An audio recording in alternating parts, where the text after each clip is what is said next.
Unfortunately for Wolves, there is no team in even the near vicinity. So having those ultimates doesn't mean that they'll be able to use them early on. So it is a huge gamble, because if you don't find an isolated fight off of the drop, then you're not going to be able to stock up those soul blooms to have as insurance if you lose that first realm of Yang. Somewhere that is seeing a lot of congestion is going to be Shipwreck. This is one of those areas that a lot of players do like to land into because of the amount of loot that you can pick on up as well. She falls incredibly low.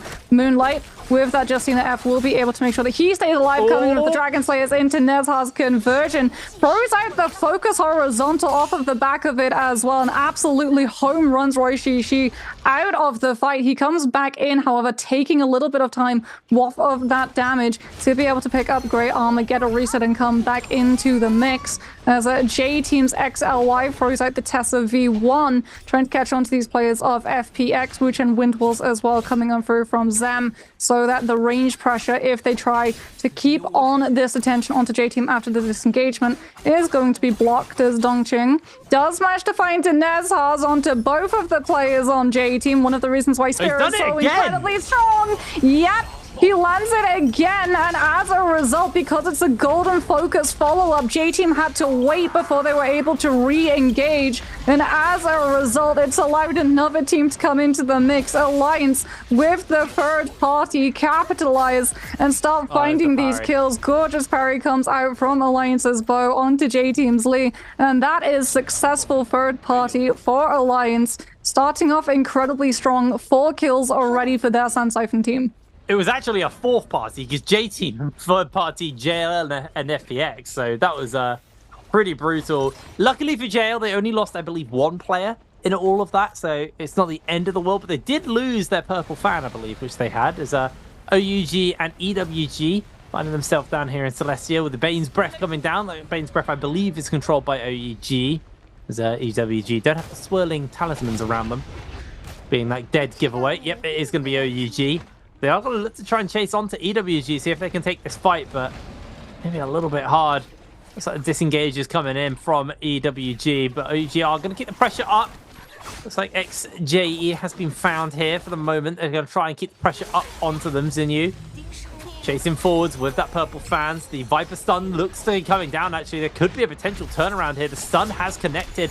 Instantly blinks out. They want nothing to do with that.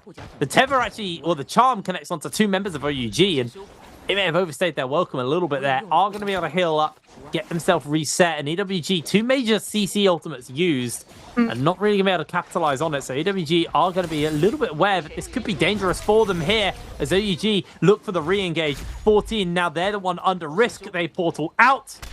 And everyone used a lot, and not a much really was made from it. So looks like they are just going to come back in for another re-engage. OUG keeping that pressure up. Here comes the charm from the Tessa coming in from 14. What? Inez is coming out from the spear. So much work coming onto OUG. Zinyu as they go down. EWG's 14. Can he keep that pressure up with the spear once again? Looking for the final member of OUG. They have lost a player themselves. Are they going to be able to find that turnaround? It looks like 9 may find themselves in danger, but J-Team coming in with the third party just to tidy this one up. Coming in with their own charm from their own Tessa. They've got the Viper stuns. They've got the lockdown they need. You is going to jump out to safety. Does not want to be sticking around as J-Team just third partying after third party. So brutal this game from these guys. Yeah, these Viper V3s are so oppressive. With that silence, as a result, like, you have to wait until the silence is gone for the Wu-Chen to be able to port out, which makes the third party even stronger because you get to see where the Wu-Chen teleports to, which is the reason why J-Team have been able to track down OUG. XLY a little bit ahead of the rest of his team, however, and it has been noticed by OUG. Okay. They're going to immediately all in on the Tessa, and that is XLY gone. Jinyu 72% of the way to that next Viper ultimate. J-Team did manage to port the Tessa away. Did manage to also get the revive with 2 players stacking on top of the body to be able to double up the rest timer. They managed to get a Grey Armor reset. It's actually J-Team's Lee who goes down as OUG come in for a 4th party. And now Jinyu gets to see whether or not J-Team are sticking around Celestra and trying to hang around the area, maybe backtrack towards the body. and kite OUG through the streets. But no, J-Team are just in full disengagement mode. As we have a look, they are out. They're as far away from Celestial as they possibly can run because they are down so many of those ultimates. As WBG at the moment, oh, there's a Spirit floating past them. A little bit close. They've spotted out probably that player was that close, and now they're going to start rotating over to the Soul Altar to see where exactly PvE tried to run to. See if they can find them. But that was just classic J-Team, wasn't it? Like, very, very separated. That was the J-Team I remember. Just taking fights a little bit too quick, not having their full team, and they paid the ultimate price for that. Now they're going to have to go get himself a rebirth charm and pick that player back up. They were able to successfully disengage, but this to me... Oh, there's a bounty on them. That's rough. There is a bounty on them. This says that J-Team are not going to be jumping in any Realm of Yangs. Mm-hmm. Not at least the first rounds, because I mean, they don't have the composition for it. Like, they don't have the gear, and two, they have a composition that's more designed around griefing other players' entrance to Realm of Yang. Right, Tessa and Viper very good at being able to CC stun up some of these players when they do try and enter in, and we have seen it. Teams have been caught out in the past by both the Tessa and the Viper, and as a result, we've had a couple of 2v3s inside Realm of Yang. And a couple of players that just get instantly stunned and absolutely smashed to pieces right in the middle of that Yang portal before they can go through. It's a classic. The old Realm of Yang grief. It's something where I remember when it first popped up, we were like, oh, this is kind of smart. I like this. Because you're basically fighting versus a team who are reluctant to throw their ultimates down. Yeah. Where you are willing to just throw everything at the kill, which guarantees you at least an initial amount of pressure. As just going to see EWG sort themselves out right now. Realm of Yang spawning up. That's going to be a Vermilion Birdsmite Mora's Blessing spawning in the north as well. See if he can get their mitts on that one. Realm of Yang right in the south. Is WBG going to run straight towards that? I'm assuming they put that Bane's Breath on top of it. I'm going to make that assumption that they did, and now they're just going to go guarantee we'll it for see themselves. In a matter of moments, because they're probably going to maybe try and enter through it. They actually don't have the talisman, so it's not them. I'm pretty sure it's an auto-generated. It's a natural one. Since it also didn't pop up with usage of Bane's Breath. True. I was looking at the map, mind you. I was fixated on the map and not what was going on in the actual game at that moment. Wolves running towards the Realm of Yang. It's like, got our teams pretty much set up. J-Team, if they're lucky... No, they're not T. You're going to beeline for it. I was going to say, if J-Team are lucky, they might be able to go grab a Mora's Blessing and get some gear for themselves, considering how rough the start to this game has been. But that's not going to be the case. OUG, meanwhile, people have been trying to grief them this game, and they've done a fantastic job of turning it around. So really, really solid stuff coming in from them. Oh, they're gonna try and grief OUG. The portal. I think OUG have missed it. They wanted to grief Alliance. I think they thought about going for it. Alliance are running Sand Siphon. OUG are running Viper Variety, so they would have tried to set up a stun onto one of those players. No surprises that all of these other teams, like, they get the notification someone's entered round. They want to try and be the last one in, so that they don't go up against a super stacked and scaled team. Which is another reason why DRG are also taking a little bit of downtime before they decide to enter on through. Might face some challenge coming out from JL. On the other side, as Mora's Blessing is actually currently being contested by both EWG and TE. TE's Leo immediately getting that pick onto XG. It's going to immediately actually Wuchen teleport out of that one, as they'll be able to find the revive and the Mora's Blessing as Alliance and Wolves go head-to-head. This is where Alliance ended up running away from OUG.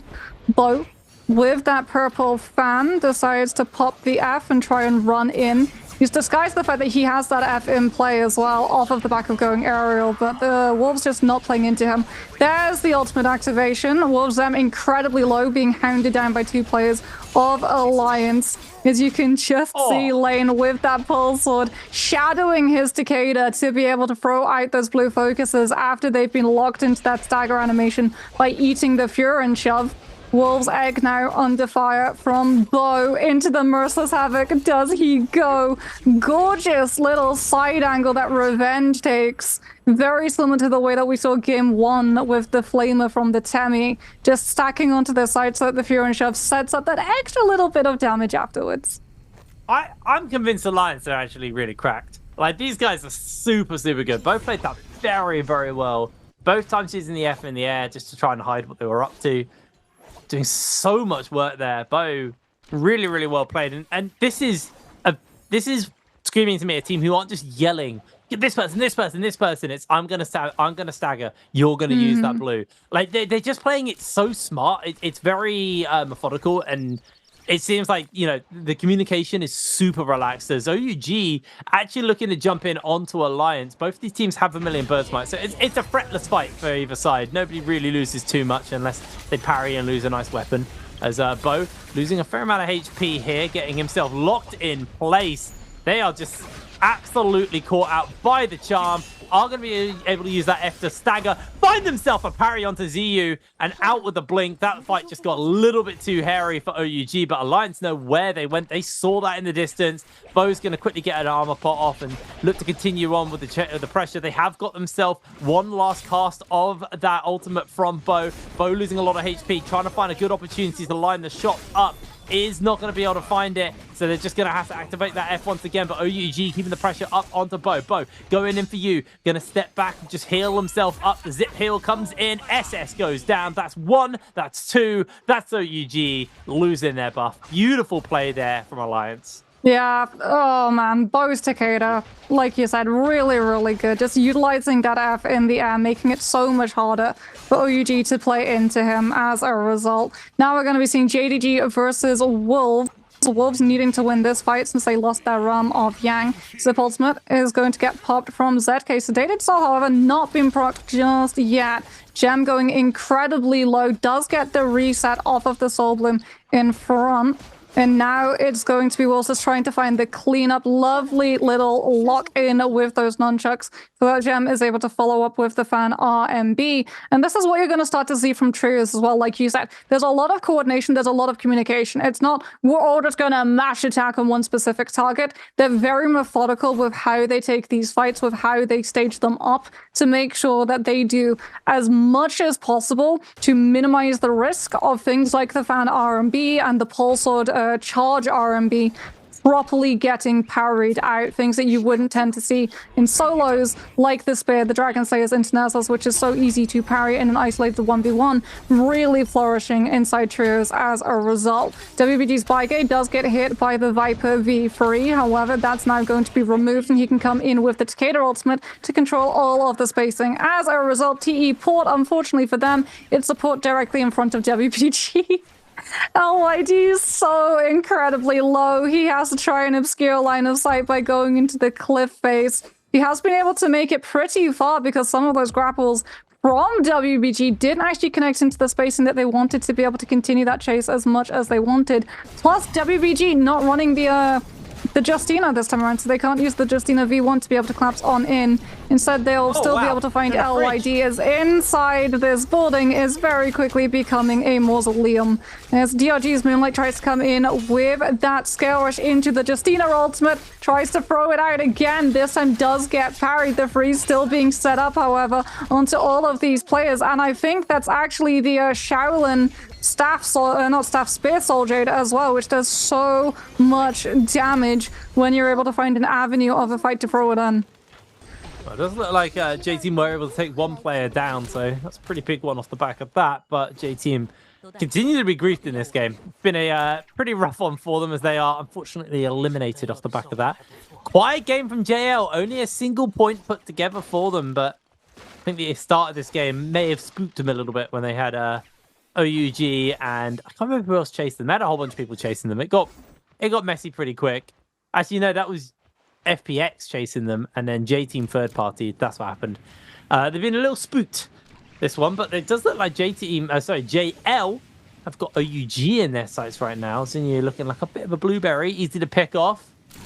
See if they decide to go for that, heading back into Celestia, as they are running towards JL here. JL are now in sights. The camera's facing the wrong way. I can see them on the minimap. I was like, where are they? Camera zips around to see exactly where they are. Well, OUG are going to struggle in terms of loot scaling because they're on a composition that struggles into realm of Yang. So you can't use Yang wins to be able to scale up into mid-game. Plus, they don't have something like a Tumult or a Yoto to be able to control the Mars Blessings, with the Yoto either F2 or F3 sitting on top of the box. So as a result, a lot of what OUG pick up in terms of loot is either going to be off of troves themselves or off of players' bodies that they drop, right? Running into teams, getting a kill very, very quickly, scavenging all of the loot off of those bodies, and then moving on to the next, as it does look like Alliance are going to be able to get theirs for free. Looks like that was actually a gamble from Alliance's part, because they only sent 2 players instead of 3. Who has the money is the question. Not really any of them. That could have been really dangerous. They immediately find themselves in a fight here versus BBE. Rishishi gets himself caught out, loses a lot of HP. Bo trying to put the damage in, has got the ultimate now popped, looking for that parry. I can't see what's going on. It's just particle effects on my screen. It's like a light show. Absolute carnage in the middle of this sandstorm. Bo trying to put some damage down, unable to fully find a opening, and all in all, a lot was used there. Not much really connected. Rishishi now trying to break away, does find the knockback onto Bo. Still got one last charges here from Bo. The Draco Storm is just going to be a complete menace though, and make it very, very hard for BBE to break away. Royhihi trying to get away from Alliance, but Alliance just doing so much. Actually, to be fair, BBE have the White Tigers prowess as well in their pocket, so it's not like they haven't got a buff themselves. 2 buffed up teams fighting each other. EWG coming in for the third party. I think they're thinking about it, but they are also a little bit hesitant. T in the area. Snack goes down. That's a kill for Alliance. I've been trying to break away from Bo, but Bo's keeping that pressure up. But EWG coming in for the third party. This should be the signal for Alliance to break away. Ivan's just going to get picked apart by EWG. They do have that charm coming down as well, just to make sure there is no escape. And Ivan, the last standing member of BBE, being hunted down by EWG. Although now Alliance have seen the opportunity to come in and re-engage on the third party is Grief the Griefers. And they're looking to take them down. Charm looking to come in. Bo, can he break away from it? But he's just getting himself caught out by all of the CC right now. They are going to portal them their way out of it as Alliance. Are they going to keep the pressure up? There's so many teams in the area. EWG now, that was a bit of a dinner bell being rung, because now OUG also coming in for the pressure onto EWG. They saw where the portal went, and it looks like Alliance are just desperately trying to get some of these kills. Some of this hard work that they've been doing just keeps getting third-partied, and these kills are being denied from them. Now the Viper stun coming down. Can they make the connection onto Bo? Bo's trying to break away from it. Sandstorm breaks out. He is low HP. He is going down. OUG able to secure that kill. Liang gets himself parried, gets himself in a lot of danger here, but the Sandstorm stops them from the follow-up damage, making the connection. It's going to re-equip the fan and look to break away from OUG. Can Lian actually make this happen, or is this just going to be the end of days for them? OUG, the 5th party to this clown fiesta of a fight, are going to be the ones putting the final stamp and finishing this one off. Yep, lane goes down. That was a little bit greedy from Alliance, to be honest. The reason that they actually re-engage in on the first Tessa team is because they knew that they had already invested 1 cast of the Tessa ultimate when they originally third-partied, when Alliance backed off initially. So they thought, okay, we know that there's only 1 Tessa ultimate. At most, we're going to be able to push this. We're going to have our Takeda ultimate up. We're going to be able to try and fight this. And then when they saw the Wu Chen port come through, they knew, 1, they'd already used the Tessa ultimate to be able to connect onto Bo, to stop him from being able to pick up the kill onto the Tessa. And 2, the Wu Chen teleport, that disengagement tool, was then removed. The problem was that they decided to sit in the fight against OUG, so they just burned all of their ultimates into fighting a Sand Siphon and a Viper variety team, and then they took another fight into a team that still had both Tessa ultimates when they didn't have really anything to their name except from a couple of Furin shots left over before the Takeda ultimate was gone. Moving on, however, DRG's Moonlight is going to have to be very careful about how he plays this one. OUG trying to chase down these players from DRG. WFF as tries to come in with the body block so that he can come in with that Yushan ultimate and cover for Moonlight, who was incredibly low and looking to just full on escape the fight, but he is still brought down. Ballista shots coming on through. JL's VVV will be able to claim the kill onto one of EWG's players.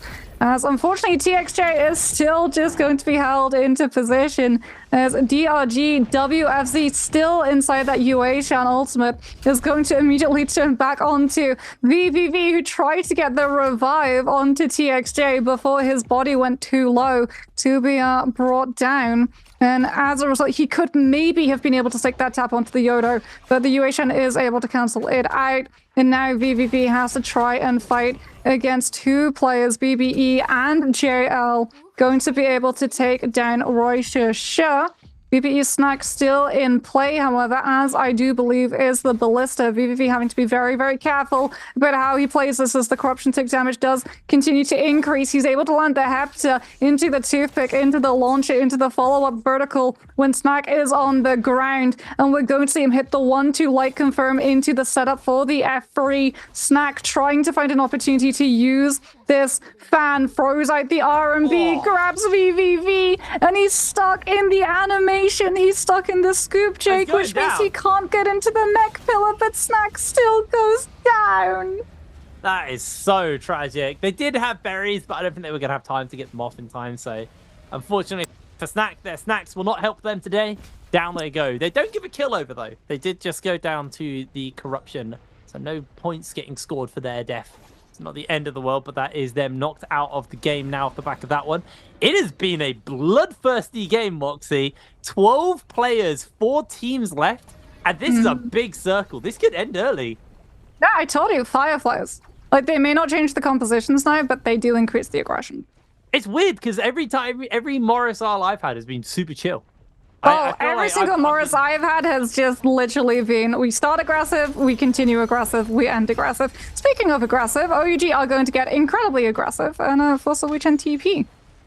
Did get the Tessa ult as well, but again, that's relatively easy to build back up. It could be cast at 50% as OUG looking just to pressure onto TE here. OUG 16 kills, so they're finally coming online. Finally having a good game for themselves off the back of that. JL knocked out very early, still sitting low in the standings. They got some serious work to do if they want to make a recovery going towards the bi-weekly finals, if they even want to qualify for the bi-weekly finals at this rate. We'll have to Han see. is such a good Viper, by the way. They expended that Wichan TP when OUG pressured them initially, right? So like you said, OUG tried to come in with the Tessa because they knew that they got the V1 enchantment onto the Wichan, which would have meant that they were vulnerable. They tried to close up the distance so that when Merciless Havoc came through, it was parryable as opposed to max range Merciless Havoc where you don't have the parry distance to be able to stop it from coming through. And Han actually steps into the Tessa's path, hits them with the F3 not to get the kill, but to hit the knockback, so that everyone from TE can just back off and OUG can't chase. Because by the time the Tessa is back up and ready to engage, TE have been able to create the distance where Merciless Havoc would be able to proc onto OUG, and OUG would not be able to parry it down. Well, we are seeing wolves in the area of OUG. But this is what happens when you do have such a bloodthirsty game. It's very hard for the final kind of fight to break out because there's so much space to peel back to. And no one's pressuring each other. Like, this is the one time where cannons aren't as valuable. I wouldn't say they're not valuable at all because they're very good, but you're not constantly shooting loads of directions, guaranteeing the rage build-up you get out of the cannon. Instead, you're kind of hoping they're in a building. You're kind of hoping someone's around that corner. But you can land that cannon shot onto them, but you don't ultimately know. And all you're actually doing is announcing where you are. So a lot of these players are just waiting it out, seeing the Bane's Breath's about to time out, and well, that's another reason why they weren't going aggressive and out into the middle, because they didn't know where the Bane's Breath would be. So everyone took a position around the outer edge so that if Bane's Breath was dead in the middle, then they would be able to just use Bane Breath to zone other teams away from them, and they had a less chance of being caught out by it when it hit. Because if you're in a bad position when this Bane's Breath comes through, everyone jumps on top of you. And this late into the game, like things like slow shot, things like target lock are in play. And as we've talked about, not being able to dodge inside the Bane's Breath when all of these players are in such a clustered up space, it is just GG's. Like, there's nothing you can do. Yeah, true.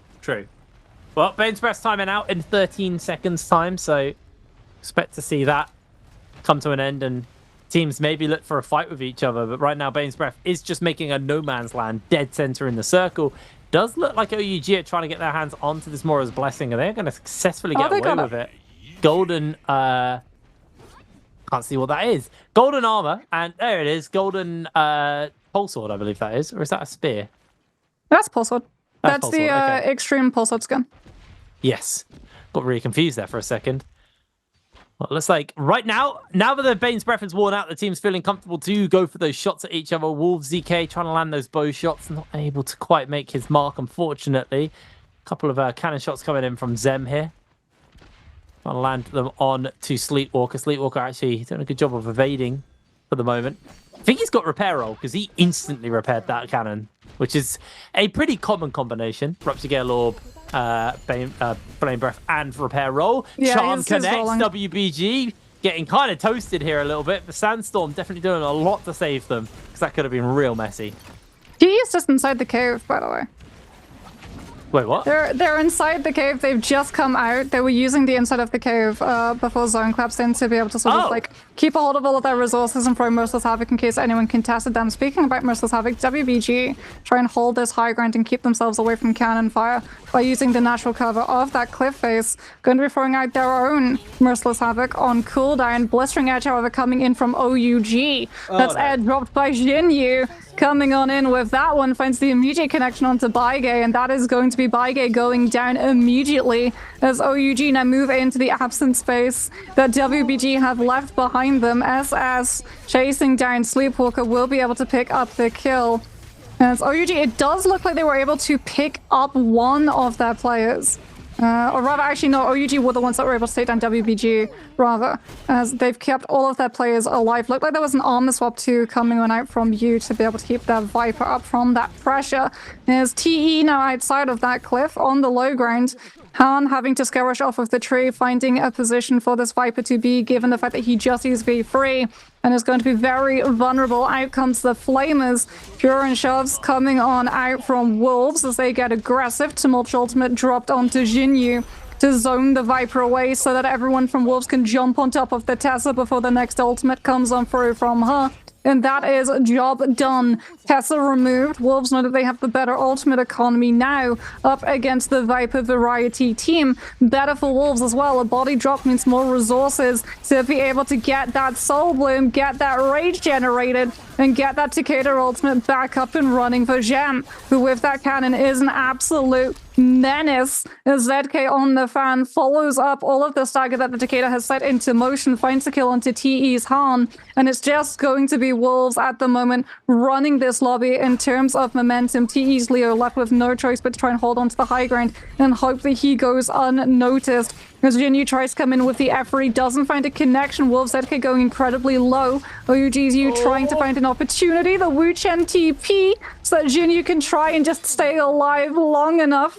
Will be able to drop back down on top of ZK, who flashes the red. Jinyu doesn't fade into it. Doesn't throw the Scare Shot onto a player, but instead goes upwards to be able to reposition, get a reset off one of the dropped Soul Blooms, swaps over to that Pole Sword and sets up the Scare to be able to try and land into the true RMB follow-up afterwards. But unfortunately, he gets scooped up into the staff and sent into the Corruption Tick damage. He's still able to find another Soul Bloom reset off of one of the bodies still in the zone, however, with that Pole Sword just not allowing any of these remaining players. Poor old TE's Leo getting absolutely chased down by the two remaining players of OUG, and now it's down to Wolves ZK. Unfortunately, he's silenced. He's knocked into the zone by Windspout, and OUG walk out last team standing.